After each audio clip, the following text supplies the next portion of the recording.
40% দিয়ে দিতে হবে। অবিলম্বে সপ্তম পে কমিশন ঘোষণা করতে হবে।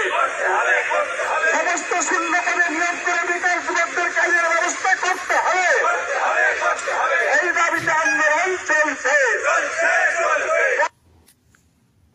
শতাংশ দিয়ে দিতে হবে। 4% ভিক্ষার দণ্ড বসে 39% দিয়ে দিতে হবে। অবিলম্বে সপ্তম পে কমিশন ঘোষণা করতে হবে। সমস্ত শূন্যপদে নিয়োগ করে বেকার যুবকদের কাজের ব্যবস্থা করতে হবে। এই দাবিতে আন্দোলন চলছে।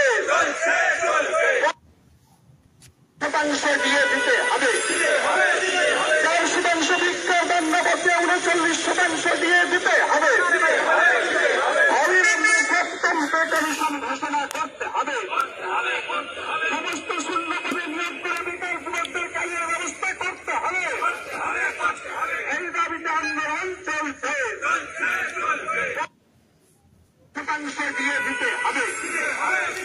4% ভিক্ষার দণ্ড বসে 39% দিয়ে দিতে